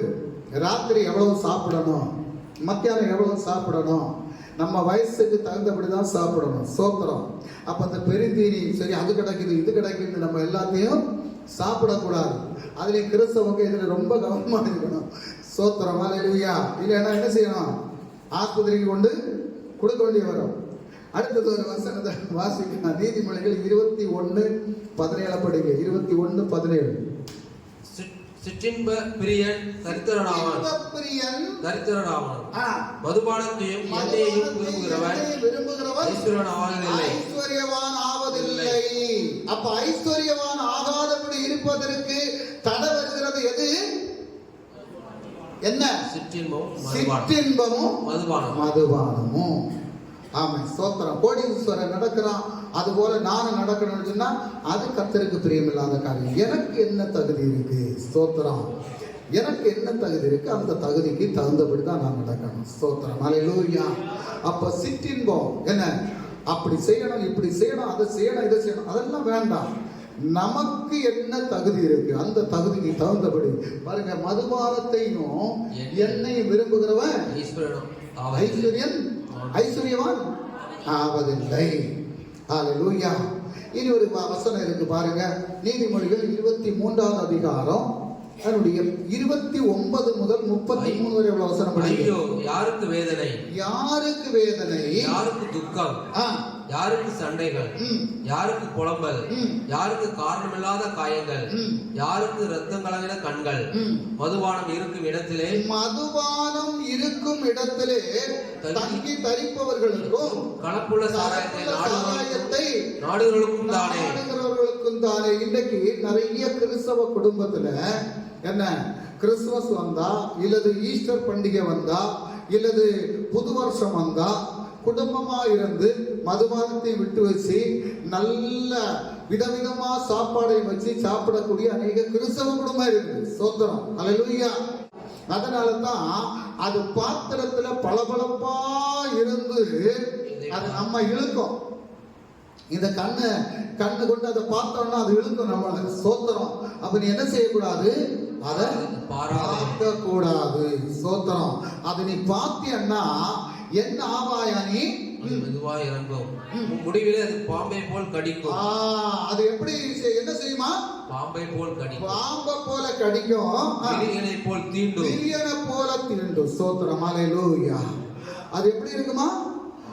கடிக்கும். பாம்பை போல கடிக்கும், விரியனை போல தீண்டும். அப்ப என்ன செய்யக்கூடாது? என்ன செய்யக்கூடாது? அதை பார்க்க கூடாது. ஸ்தோத்திரம். ஹல்லேலூயா. நமக்கு அது தேவையில்லை. ஸ்தோத்திரம். நம்ம அதை அருந்த போக வேண்டாம். ஏன்னா அதை நம்ம சாப்பிட்டோம் அப்படி சொன்னா அது நம்மளை சாப்பிட்டோம். என்ன செய்யறோம்? நம்ம அதை சாப்பிட்டோம்னா அது நம்மளை என்ன செய்யறோம்? சாப்பிட்டோம். அதனால நம்ம என்ன செய்யக்கூடாது? அதை செய்யக்கூடாது. ஸ்தோத்திரம். நிறைய குடும்பங்கள்ல இந்த ஈஸ்டர் பண்டிகை எல்லாம் வரும்போது கிறிஸ்தவ குடும்பத்துல தான் இந்த மதுபானம் எல்லாம் செய்வாங்க. எனக்கு இருக்கா, நான் கார் ஓட்டிட்டு இருக்கும்போது ஒரு இடத்துல கொடுத்தாங்க. நான் ஏற்கனவே சொல்லியிருக்கேன்னு நினைக்கிறேன். நான் சொன்னேன் நான் அதை குடிக்க மாட்டேன் அப்படின்னு. அப்போ என்கிட்ட கேட்டாங்க, ஏன் குடிக்க மாட்டீங்கன்னு என்கிட்ட கேட்டாங்க. நான் அப்போ சொன்னேன், இயேசு கொடுத்தது போதை பொருள் எல்லாம் கொடுத்தது. அவர் திராட்சை ரசத்தை தான் கொடுத்தாரு. நீ அந்த திராட்சை ரசத்தை தத்தியான நான் குடிச்சிட்டு போவேன், ஆனா இது போதை உண்டாக்கக்கூடியது, அதனால எனக்கு வேண்டாம் அப்படின்னு. அப்ப அந்த ஆளு திருச்சூர்ல இருந்து எறாகுளம் வரைக்கும் வரும் வரைக்கும் அந்த ஆளு என்கிட்ட காரணங்களை எல்லாம் கேட்டுக்கிட்டே இருந்தார். நான் அவர்கிட்ட சொல்லிட்டே இருந்தேன். ஸ்தோத்திரம், அல்லேலூயா. அப்போ அந்த இடத்துல நான் குடிச்சிருந்தேன்னு சொன்னா நான் அந்த காரியத்தை அவருக்கு சொல்ல முடியுமா? முடியாது. அப்போ நான் ஒரு கிறிஸ்தவன், அவர் ஒரு கிறிஸ்தவன், அவருக்கு வீட்டில் கூட்டி கொண்டு போய் எனக்கு சாப்பாடு தராரு, தரும்போது இதையும் கூட விட்டு அங்கே வைக்கிறாரு. நான் அந்த கேக்கை மட்டும் சாப்பிட்டு இதை சாப்பிடல. அப்போ அதுல ஒரு வித்தியாசத்தை அவர் பார்த்தனால தான் என்கிட்ட கேட்டார், இல்லை நான் கேட்க மாட்டார். அப்போ நமக்கு இது மாதிரி நண்பர்கள்லாம் இருப்பாங்க. என்ன, இந்த ஈஸ்டர் டைம்ல எல்லாம் கூப்பிட்டு தரக்கூடியவங்க இருக்கிறாங்க. இப்போ அந்த ஆசிக்காரங்கெல்லாம் என்ன ஒரு அப்பா எல்லாம் செய்வாங்க. அந்த அப்பா எல்லாம் செய்து கொடுப்பாங்க. நான் திருவிழாவில் முன்னாடி இருக்கும்போது, அதாவது சின்ன வயசுல கல்யாணத்துக்கெல்லாம் முன்னாடி எங்களை கூப்பிட்டு தருவாங்க அப்பா எல்லாம். அந்த நேரத்துல எல்லாம் நாங்கள் வாங்கி சாப்பிட்டுருக்கிறோம். ஆனால் கிறிஸ்தவனுடைய வாழ்க்கையில இந்த வசனம் என்ன சொல்லுதோ அதுபடி நடக்கிறதுக்கு நம்மளை ஆயத்தப்படுத்தணும். உன்னை மதுபான கடையில ஒருத்தன் பார்த்தான் அப்படின்னு சொன்னா அது நிமித்தம் யாருடைய நாமம் துக்கப்படுது? கர்த்தருடைய நாமம் துக்கப்படுது. உன்னை ஆசீர்வதிக்கக்கூடிய, உனக்கு பாதுகாப்பை தரக்கூடிய, உனக்கு பலத்தை தரக்கூடிய, என்ன, உனக்கு சமாதானத்தை தரக்கூடிய, சந்தோஷத்தை தரக்கூடிய, உன்னுடைய வியாதியிலிருந்து விடுதலையை தரக்கூடிய ஒரு தேவனுடைய நாமத்தை சாதாரண ஒரு மதுபானத்திற்காக நம்ம அடிமைப்பட்டு போனோம் அப்படின்னு சொன்னா, இந்த கர்த்தருடைய நாமம் ஒன்னால துக்கப்படுது அப்படின்னு சொன்னா எவ்வளவு வேதனையா இருக்கும். உனக்கு ஆசீர்வாதத்தை என்ன செய்யறோம்? அது தடைப்படுத்தி. ஸ்தோத்திரம். அதனால என்ன செய்யக்கூடாது? கிறிஸ்தவ பிள்ளைங்க என்ன செய்யக்கூடாது? மதுபானத்தை அருந்தக்கூடாது, அதை தேடி போகக்கூடாது. அப்படின்னா நாலாவது காரியம், நல்ல கவனமா நீங்க கேளுங்க. வருமானத்துல எல்லாம் கர்த்தருக்கு நீங்க எது செய்யணும்? தசம பாகம் கொடுக்கணும். ஆதியாகமம் புத்தகம் என்னுடைய 28வது அதிகாரம் 15 முதல் 22 வரை உள்ள வசனத்தை நீங்க படிக்கும்போது யாக்கோ இருப்பார். படிக்கிறதுக்கு முன்னால் நான் சொல்றேன், யாக்கோபை குறித்து அது எழுதியிருக்கு. யாக்கோபு யாரு தெரியுமா? யாக்கோபு யாரு? ஆபிரகாமின் சன்னதி யாக்கோபு. யாக்கோபு யாருடைய மகன்? ஈசாக்கு. சரி, ஈசாக்கு மகன் யாக்கோபு. இந்த யாக்கோபு எப்படிப்பட்டவனா இருந்தான்? ஏமாற்றுக்காரனா இருந்தான். தன்னுடைய சொந்த சகோதரனையும் தன்னுடைய தகப்பனையும் ஏமாற்றினான். ஸ்தோத்திரம். தகப்பனை ஏமாற்றினான், சகோதரனை ஏமாற்றினான். இவன் ஏமாற்றிட்டு போகக்கூடிய வழியிலேயாக்கும் ஒரு சம்பவம் நடக்குது.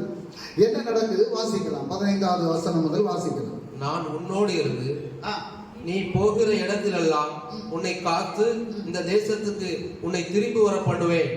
நான் உனக்கு சொன்னதை செய்யும் அளவு உன்னை கைவிடுவதில்லை என்றார். யாரு சொல்றாரு? கர்த்தர் சொல்றாரு. யாக்கோபு நித்திரை தெளிந்து விழித்த போது மெய்யாகவே கர்த்தர் இந்த ஸ்தலத்தில் இருக்கிறார், இதை நான் அறியாதிருந்தேன் என்றான். அவன் பயந்து, இந்த ஸ்தலம் எவ்வளவு பயங்கரமாய் இருக்கிறது, இந்த ஸ்தலம் எவ்வளவு பயங்கரமாய் இருக்கிறது, இது தேவனுடைய வீடே அல்லாமல் வேறல்ல, இது வானத்தின் வாசல் என்றார். ஸ்தோத்திரம். ஹல்லேலூயா. தேவனுடைய ஆலயத்துல நம்ம வரும்போது அதை ஒண்ணு நினைக்கணும் நம்ம. ஸ்தோத்திரம். இங்க சொல்றான் பாருங்க, யாக்கோபு சொல்றாரு, படுத்திருந்த இடத்துல கர்த்தர் சொப்பனத்தை கொடுத்தோன்னு அந்த இடத்துல எழுந்திருந்து சொல்றாரு. அதை பார்த்தோன்னு அவன் பயந்துட்டான். பயந்து சொல்றான், இந்த ஸ்தலம் எவ்வளவு பயங்கரமா இருக்கிறது. ஸ்தோத்திரம். தேவனுடைய ஆலயத்துக்குள்ளாக நம்ம வரும்போது நம்ம என்ன செய்யணுமா? பயபக்தியோடு தேவனுடைய சமுத்திரம். ஹல்லேலூயா. பயபக்தியோடு கர்த்தருடைய சமூகத்துல வந்து நின்று கர்த்தரை ஆராதிக்கிறதுக்கு நம்ம ஆயத்தப்படுத்தணும். அடுத்த வசனம் சொல்லுது பாருங்க. அதிகாலையில யாக்கோபு எழுந்து தன் தலையின் கீழ் வைத்திருந்த கல்லை எடுத்து அதை தூணாக நிறுத்தி அதன் மேல் எண்ணெயை வார்த்து அந்த ஸ்தலத்திற்கு பெத்தேல் என்று பெயரிட்டான். அதற்கு முன்னே அவ்வூருக்கு லூஸ் என்னும் பெயர் இருந்தது. அப்பொழுது யாக்கோபு, தேவன் என்னோடு இருந்து நான் போகிற இந்த வழியிலே என்னை காப்பாற்றி, தேவன் என்னோடு இருந்து நான் போகிற இந்த வழியிலே என்னை காப்பாற்றி உண்ண ஆகாரமும் உடுக்க வஸ்திரமும் எனக்கு தந்து என்ன சொல்றாரு? உண்ண ஆகாரமும் உடுக்க வஸ்திரமும் எனக்கு தந்து என்னை என் தகப்பன் வீட்டுக்கு சமாதானத்தோட திரும்பி வர பண்ணுவாரானால், என் தகப்பன் வீட்டுக்கு சமாதானத்தோட திரும்பி பண்ணுவாரானால் கர்த்தர் எனக்கு தேவனாய் இருப்பார். நான் தூணாக நிறுத்தின இந்த கல் தேவனுக்கு வீடாகும். தேவரீர் எனக்கு தரும் எல்லாவற்றிலும் உமக்கு தசமபாகம் செலுத்துவேன் என்று சொல்லி பொருத்தனை பண்ணி கொண்டார். என்ன சொன்னானா? தேவரீர் எனக்கு தரும் எல்லாவற்றிலும். ஸ்தோத்திரம். இதுதான் கிறிஸ்தவ பிள்ளைங்க செய்யக்கூடிய காரியம். இதுதான் உங்களுக்கு கிடைக்கக்கூடியது அத்தனையும் யார் கொடுக்கிறது? கர்த்தர் கொடுக்கிறது. அப்ப அதுல எல்லாத்திலையும் அவன் தீர்மானம் எடுத்துக்கொண்டான். என்ன சொன்னா? எனக்கு கிடைக்கக்கூடிய எல்லாத்திலையும் நான் தசமபாகம் கொடுப்பேன். அப்போ அவன் கொடுக்கிறதுக்கு முன்னால ஒரு காரியத்தை சொல்றான். என்ன சொல்றான்? கர்த்தருக்கும் அவனுக்கும் ஒரு உடன்படிக்கை ஏற்படுத்தி கொள்றான். என்ன உடன்படிக்கை? நான் ஆசீர்வாதத்தோடு மடங்கி என்னுடைய தகப்பனுக்கு வீட்டுக்கு என்னை கொண்டு வரும்போது, ஸ்தோத்திரம், நான் எல்லாத்துலயும் தசமபாகம் கொடுப்பேன். ஹல்லேலூயா. இதுதான் கிறிஸ்தவ பிள்ளைங்க எடுக்க வேண்டிய தீர்மானம். ஸ்தோத்திரம். இன்னைக்கு கர்த்தரை நம்ம வஞ்சிக்கிறோம். அதனால தான் நம்முடைய வாழ்க்கையில ஆசீர்வாதம் குறையும். ஸ்தோத்திரம். கர்த்தருக்கு கொடுக்கக்கூடியதை நீங்க சாப்பிட்டா, நான் சாப்பிட்டுட்டு எனக்கு கர்த்தருக்கு கொடுக்க முடியல அப்படின்னு சொன்னா நம்முடைய ஆசீர்வாதம் அங்க தடப்படும். ஹல்லேலூயா. அப்ப எல்லாத்துலயும் தசமபாகம் கொடுத்தான். அடுத்த வசனம் இல்ல, அது 22 படிச்சாச்சு இல்லையா? அடுத்தது ஒரு வசனம் இருக்கு. ஆதியாகமம் 4வது அதிகாரம் அதனுடைய 3:4 படிங்க. ஆதியாகமம் 4வது அதிகாரம் 3:4. சில நாள் சென்ற பின்பு காயின் நிலத்தின் கனிகளை கர்த்தருக்கு காணிக்கையாக. இது இந்த காயின் யார் அப்படின்னா, யாரு? காயினும் ஆபேலும் யாரு? ஆதாமுடைய பிள்ளைங்க. அப்போ எப்போ ஆதாம் உருவாக்கப்பட்டு ஆதாமுடைய பிள்ளைங்க உருவாக்கப்பட்ட சமயம் முதலே அவங்க என்ன செய்றாங்க? கர்த்தருக்கு கொடுக்கறாங்க. எப்படி கொடுக்கறாங்களா? ஆபேலும் தன் மந்தையின் தலையீற்றுகளிலும் அவைகளில் கொழுமையானவைகளிலும் ஸ்தோத்திரம். என்ன செய்யணுமா? முதல் கிடைக்கக்கூடியதை கொடுக்கணுமா? ஸ்தோத்திரம். கொழுமையானதை கொடுத்தாங்க. ஸ்தோத்திரம். நம்ம சபையில நான் பல நாளா சொல்லுவேன், நீங்க இந்த கீர்ண நோட்டு, இந்த எரிஞ்சு போன நோட்டு இதெல்லாம் போடாதுங்க. நீங்க போடாம இருந்தா பிரச்சனையே கிடையாது. ஆனா அதை போட்டீங்கன்னா என்ன? உங்க ஆசீர்வாதம் தடப்படும். ஸ்தோத்திரம். தசமபாகம் போடக்கூடியவங்க நான் கவர்ல பாக்குறேன், புதிய நோட்டை தான் வைக்கிறாங்க. சிலவங்க போடக்கூடியது 20 ரூபா நோட்டு, 10 ரூபா நோட்டு. அதை 8 மடங்கு அதுக்கு வாய் இருந்துன்னா அது அழுதுடும். என்ன? அந்த நோட்டுக்கு வாய் இருந்துன்னா அது அழுதுடும். நீ போடக்கூடியது 10 ரூபாய் இல்லைன்னா 20 ரூபா. இந்த 10, 20 போடக்கூடியவங்க தான் நான் சொல்றேன். அது மற்ற மாதிரி உள்ளவங்க எல்லாரும் நல்ல புதிய நோட்டு பார்த்தா போடுறாங்க. 50 ரூபா 100 ரூபாய்லாம் போடக்கூடியவங்க. இந்த 10, 20 போடக்கூடியவங்க அது உண்மையான மனசோட போடுறாங்களோ என்ன, எப்படி போடுறாங்கன்னு தெரியல. ஆனா அதை 8 மடக்கி அதை 4 கீறி இதை கொண்டு போடுறீங்க. வசனம் சொல்லுது, அன்றைக்கு ஆபேல் கொடுத்தது என்ன அப்படின்னா, தலையீட்டு பாருங்க, தலையீட்டுகளிலும் அவைகளில் கொள்மையானவைகளில் சிலவற்றையும் கொண்டு கர்த்தருக்கு கொடுத்தாங்க. ஸ்தோத்திரம். அப்ப அவனுடைய காணிக்கை அங்கீகரிக்கப்பட்டுதான். சோத்திரனுடைய காணிக்கை அங்கீகரிக்கப்படணும் அப்படின்னு சொன்னா, முதல்ல நீ ஆலயத்துக்கு வாரதுக்கு முன்னால நீ கர்த்தருக்கு கொடுக்கணும்னு எடுத்து வைக்கக்கூடிய அந்த நோட்டை நீ முதல்ல பார்க்கணும். சோத்திரம். இது நல்ல நோட்டு, நான் கர்த்தருக்கு முதன்மையானதை கொடுக்குறேன். நான் வேலைக்கு போகும்போது என்ன செய்வேன் அப்படின்னா, எனக்கு சம்பளம் வாங்கும் போது பழைய நோட்டு கிடைக்கும். நான் அந்த பழைய நோட்டை மாற்றி புதிய நோட்டை ஆக்கி கொண்டு நான் ஆலயத்தில் கொண்டு கொடுத்தேன். சோத்திரம். ஹல்லேலூயா. அது போல இப்போ ஒரு ஊழியக்காரங்க வராங்கன்னா அவங்களை சும்மா விட மாட்டேன். எந்த ஊழியக்காரங்க என் வீட்டுக்கு வந்தாலும் சரி, அவங்கள நான் சும்மாவே விட மாட்டேன். ஸ்தோத்திரம். என்கிட்ட இல்லைனாலாவது பக்கத்து வீட்டில் போய் கடன் வாங்கியாவது நான் கொடுத்து விடுவேன். ஸ்தோத்திரம். அதனால தான் இன்றைக்கு கர்த்தர் எங்களை ஆசீர்வாதத்தோட நடத்துறேன். ஏன்னா வசனம் சொல்லுது. ஸ்தோத்திரம். ஒரு ஊழியக்காரன் வீட்டுக்கு வரும்போது அந்த ஊழியக்காரனை சும்மா விடக்கூடாது. ஸ்தோத்திரம். ஹல்லேலூயா. அப்போ நீ ஆசீர்வதிக்கப்படணும்னா ஏன்? எதனால? நீ ஆசீர்வதிக்கப்படுவதற்கு, உன்னுடைய ஆசீர்வாதம் உன் குடும்பத்துல வாரதுக்கு தான் நீ என்ன செய்யணும்? ஊழியக்காரரை கனம் பண்ணணும்னு சொல்லி இருக்கு. ஸ்தோத்திரம். நிறைய பேருக்கு என்ன தெரியல. என்ன தெரியல, இது என்னுடைய ஆசீர்வாதத்துக்குன்னு தெரியல. ஸ்தோத்திரம், ஹல்லேலூயா. அப்போ விதவையினுடைய பவனத்துல இவர் போகும்போது அங்க என்ன இருந்தது? என்ன இருந்தது? ஒரு பிடி மாவு தான் இருந்தது. அவர் சொன்னாரு, அதுல அடைய சுட்டு என் மகனை நானும் சுட்டு சாப்பிட்டு செத்துடலாம்னு இருக்கிறோம். அதுல முதல் அடைய சுட்டு எனக்கு பண்ணுவோம். ஸ்தோத்திரம், ஹல்லேலூயா. எத்தனை வருஷம் அங்க மழை பெய்யாம இருந்தா அத்தனை வருஷமும் அவங்க திருப்தியா சாப்பிடும்படியா கர்த்தர் ஆசீர்வதிச்சார். அதனாலதான் ஊழியக்காரனை நீங்க கனம் பண்ணணும். ஸ்தோத்திரம். கர்த்தருக்கு நீங்க கொடுக்கக்கூடியது எப்படிப்பட்டது கொடுக்கணுமா? கொழுமையானது கொடுக்கணுமா? நல்லதை கொடுக்கணும். ஸ்தோத்திரம். நீங்க எடுத்து வைக்கும் போது அதை பார்த்து நீங்க எடுத்து வச்சு நீங்க தேவனுடைய ஆலயத்துல ஆண்டவர் அதை பார்ப்பாரு, நீங்க போடக்கூடியதை பார்ப்பாரு. ஸ்தோத்திரம், ஹல்லேலூயா. ஒரு விதவையானவ போட்டா எல்லாரும் பர்சுல இருந்து எடுத்து ஒரு நோட்டை போட்டு போனாங்க. ஆனா விதவையானவ போட்டது என்னவா? அவளுக்கு அடுத்த நேரம் ஆகாரத்துக்குள்ளது இல்லாம இருக்குதான்னு உள்ளது எல்லாம் பார்க்கலவா, அதை அப்படியே எடுத்து போட்டாலும் அதுதான் அங்கீகரிக்கப்பட்டது அப்படின்னு சொல்லி. ஸ்தோத்திரம், ஹல்லேலூயா. தேவனுடைய சமூகத்துல நம்ம கொடுக்கக்கூடியது அங்கீகரிக்கப்படணும் அப்படின்னு சொன்னா கர்த்தருக்கு நல்லதை கொடுக்கிறதுக்கு உங்களை ஆயத்தப்படுத்தணும். ஆமென், ஸ்தோத்திரம். அடுத்தது எசேக்கியேல் தீர்க்கதரிசன புத்தகம் அதனுடைய 44வது அதிகாரம் 30வது வசனத்தை படிங்க. எசேக்கியேல் தீர்க்கதரிசன புத்தகம் 44:30.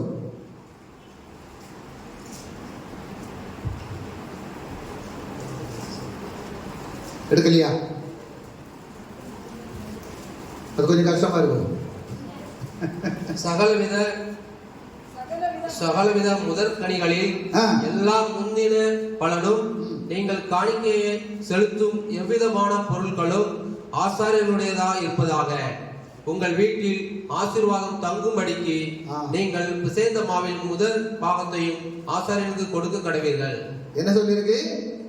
சகலவித முதற்கனிகளில் எல்லா முந்தின பலனும் நீங்கள் காணிக்கையாய் செலுத்தும் எவ்விதமான பொருட்களும் ஆசாரியர்களுடையதாக இருப்பதாக. ஆசாரியர் யாரு? நான் சொல்லல. ஆசாரியர் யாரு? இதை நான் சொல்லல, வசனம் தான் சொல்லுது. அடுத்தது உங்கள் வீட்டில் அதை போடப்பா, நீ என்ன அதுக்குள்ள மாத்துறா? உங்கள் வீட்டில் ஆசீர்வாதம் தங்கும்படிக்கு நீங்கள். ஹல்லேலூயா. உங்க வீட்டுல ஆசீர்வாதம் தங்குறதுக்கு தான் எங்க கொடுக்க சொல்றது. ஸ்தோத்திரம், ஹல்லேலூயா. அதை நீங்க புரிஞ்சுக்கணும். நிறைய பேர் அதை புரிஞ்சுக்கிறது கிடையாது. ஸ்தோத்திரம். நிறைய பேர் புரியாம இருக்கிறதுனால தான் இப்படியே இருக்கிறீங்க. ஸ்தோத்திரம், ஹல்லேலூயா. 2 கொரிந்தியர் 9வது அதிகாரம் 7வது வசனத்தை படிங்க. 2 கொரிந்தியர் 9வது அதிகாரம் 7வது வசனம். இல்ல, 7வது வசனம் அதான்.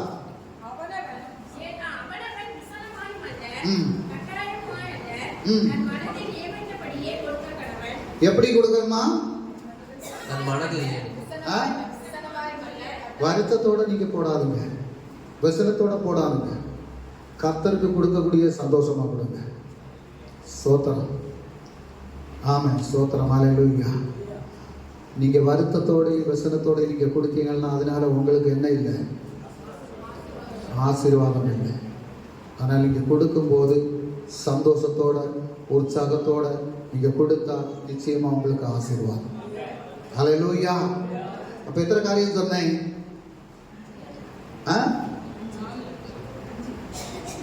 நான் 5 காரியம் சொன்னேன். 4 காரியம் சொல்லியிருக்கேன். என்னென்ன காரியம்? ஏழைகளுக்கு இறங்கணும்.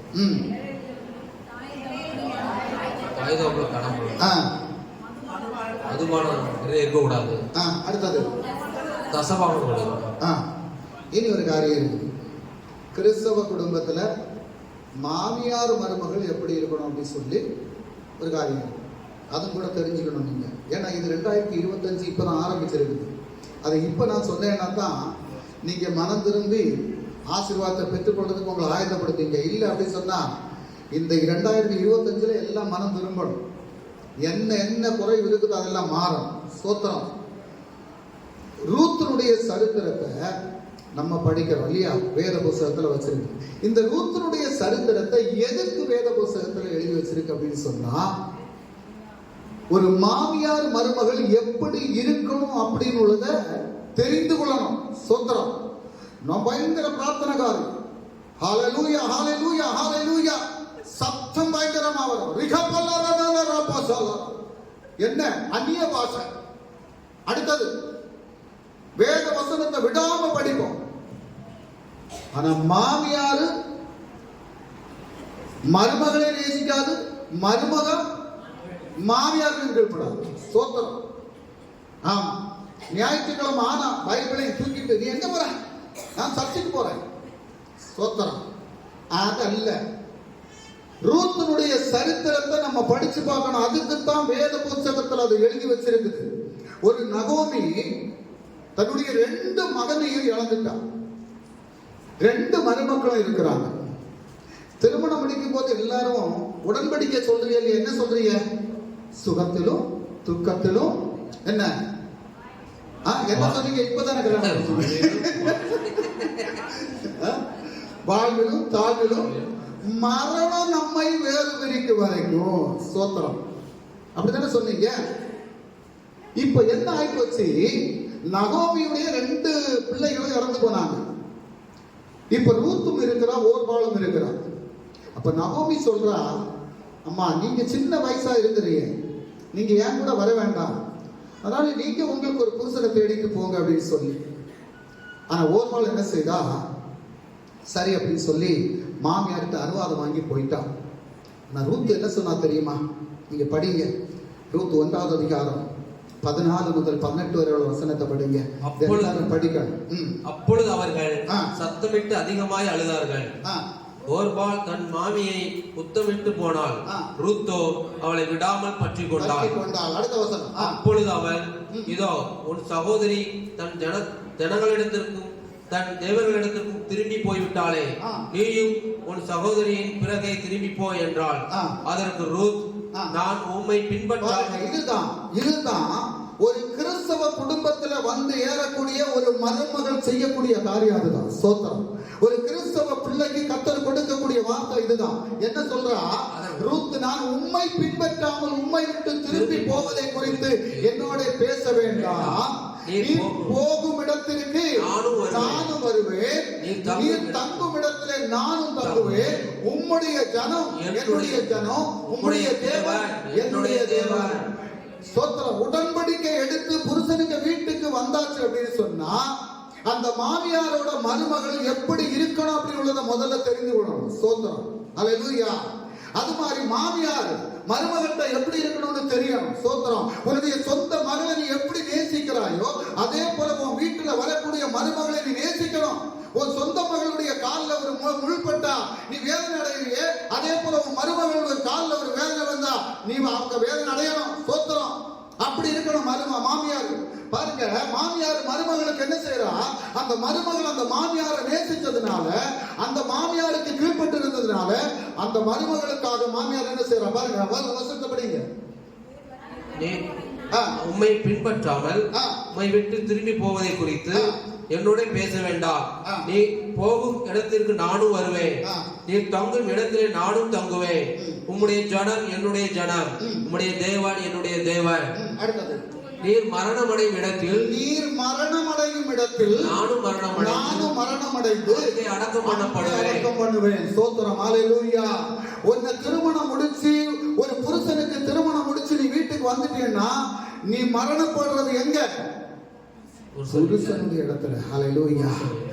ஆமென். சோத்திரம். புருஷன்கிட்ட சண்டை போட்டுட்டு உடனே நான் இங்க இருக்க மாட்டேன், உடனே ஒரு பெட்டி தூக்கு ஓடுது. சோத்திரம். அல்லேலூயா. ஏன் ஓடுறியா? எதனால ஓடுறியா? சோத்திரம். முதல்ல கர்த்தருடைய வசனத்துக்கு கீழ்ப்படணும். ஆமா, நான் பயங்கர ஆராதனைக்காரி இல்ல. சோத்திரம். முதல்ல கர்த்தருடைய வார்த்தைக்கு நீ கீழ்ப்படு. பாருங்க, அடுத்த வசனம் சொல்லுங்க. மரணமே அல்லாமல் வேறொன்று உம்மை விட்டு என்னை பிரித்தால் கர்த்தர் அதற்கு சரியாகவும் அதற்கு அதிகமாகவும் எனக்கு செய்ய கடவர் என்றார். ஒரு மருமகள் ஒரு மாமியார்ட்ட சொல்றா, மரணம் நம்மை என்னை வேறு பிரிக்க வரைக்கும். சோத்திரம். கல்யாணம் பண்ணும்போது எப்படி உடன்படிக்கை சரியா? சொல்லுங்களா? கல்யாணம் பண்ணும்போது என்ன சரியா? வாழ்விலும் தாழ்விலும் சுகத்திலும் துக்கத்திலும் மரணம் நம்மை வேறு பிரிக்க வரும். இப்போ புருஷமாரு 2 பேரும் போயிட்டாங்க. நகோமியுடைய பிள்ளைங்க இறந்து போயிட்டாங்க. ஆனா மருமக ஒருத்தி போயிட்டா. ஸ்தோத்திரம். பல குடும்பங்கள் இப்படிதான் இருக்குது. ஸ்தோத்திரம்.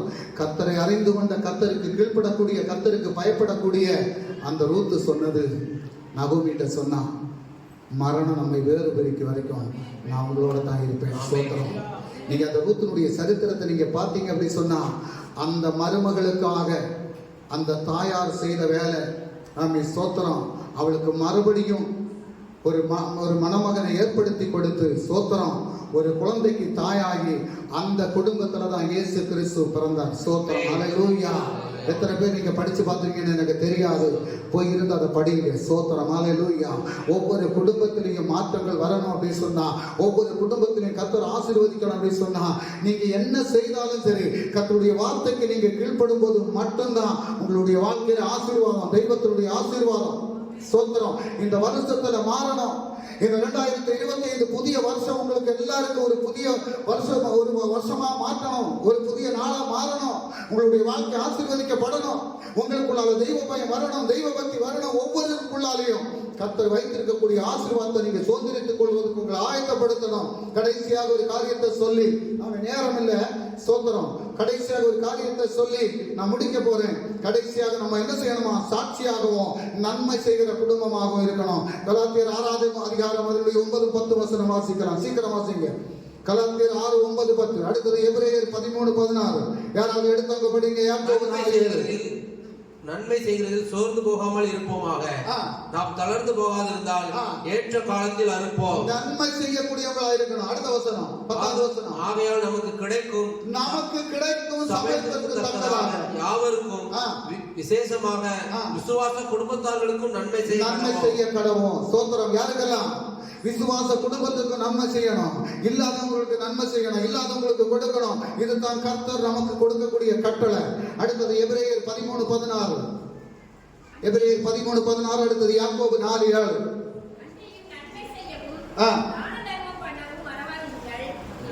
எபிரேயர் 13:16.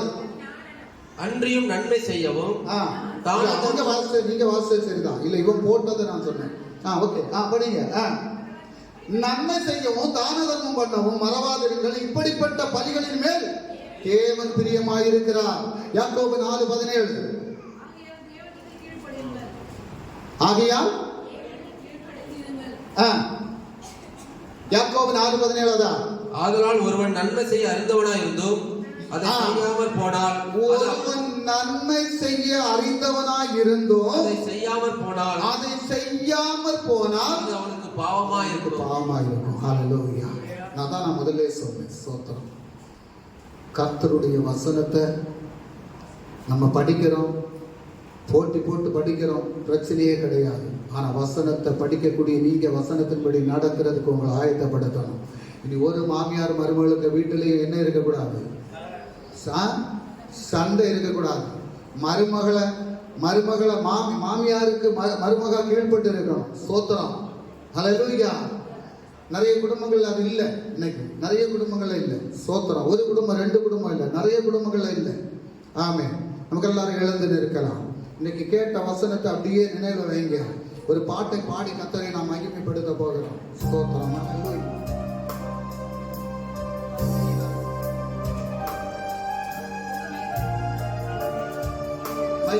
மைக் எடுத்துருங்க.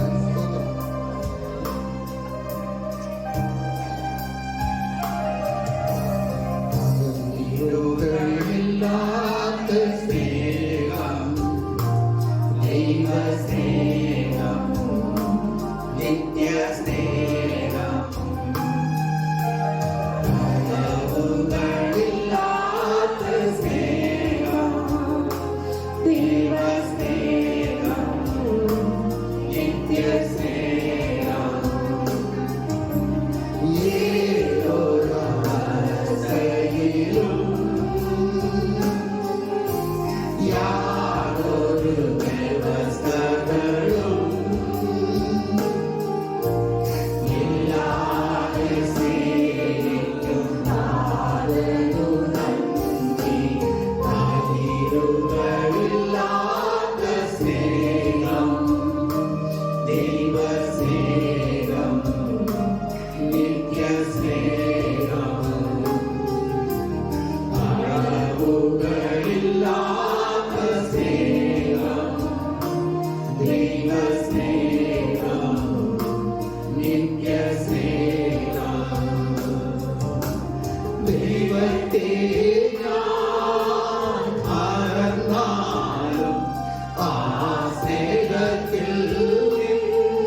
கர்த்தாவே, ஒரு கிறிஸ்துவ குடும்பம் எப்படியெல்லாம் வாழ வேண்டும் என்று, அந்த குடும்பத்திலே ஒவ்வொருவரும் எப்படிப்பட்ட சூழலில் இருக்க வேண்டும் என்று கர்த்தருடைய வசனத்தில் இது தெளிவாக சொல்லி தருகிறார். இந்த வருடத்திலே ஒவ்வொரு குடும்பங்களில் ஒரு மாற்றம் உண்டாகும்படியாக, ஒவ்வொருடைய வாழ்க்கையிலும் ஒரு ஆசீர்வாதம் உண்டாகும்படியாக, ஒரு சமாதானம் உண்டாகும்படியாக, ஒரு சந்தோஷம் உண்டாகும்படியாக, ஒரு விடுதலை உண்டாகும்படியாக, ஒரு உயர்வு உண்டாகும்படியாக, ஒவ்வொருவரும் கிறிஸ்துவுக்குள் சந்தோஷத்தோடு இருக்கும்படியாக கர்த்தர் கிருபை செய்யும்படியாக, ஆண்டவரே, இங்கு கேட்ட ஒவ்வொரு வசனமும் பிள்ளைகளுடைய வாழ்க்கையை சரிபடுத்தும்படியாக, ஆவியானவர்களோடு இடைபடும்படி கருத்தில் ஒப்புக் கொடுக்கிற ராஜா, ஒரே பிள்ளைகளுடைய மடக்க யாத்திரையில் கூட இரும். எந்த ஆபத்துக்களை நேரிடாதபடி பிள்ளைகள் குறித்த நேரத்திலே பவனத்திலே சென்று சேர்ந்து கர்த்தருடைய நாமத்தை மகிமைப்படுத்த உதவி செய்யுங்க. மகிமை எல்லாம் ஒருவருக்கே செல்லும். வீட்டிலே மூலம் கேட்கிற ஜெபங்கள் நல்ல பிதாவே, ஆத்துமாவே கர்த்தரை ஸ்தோத்திரி, ஆத்துமாவே கர்த்தரை ஸ்தோத்திரி, கர்த்தர் செய்த சகலவான மறவாதே. ஆமென். நாம் ஆசீர்வாதத்திற்காய் தன்னைகளை வணக்கலாம். கர்த்தராகிய இயேசு கிறிஸ்துவின் அன்பும் பிதாவின் கருணையும் பரிசுத்த ஆவியானவருடைய சமாதானமும் சந்தோஷமும் கூட்டாயும் ஒவ்வொருவர் மேலும் கர்த்தருடைய இரண்டாம் வருகையில் இருக்குமாறாகட்டும். ஆமென். சேர்ந்த கர்த்தருக்கு ஆமென்.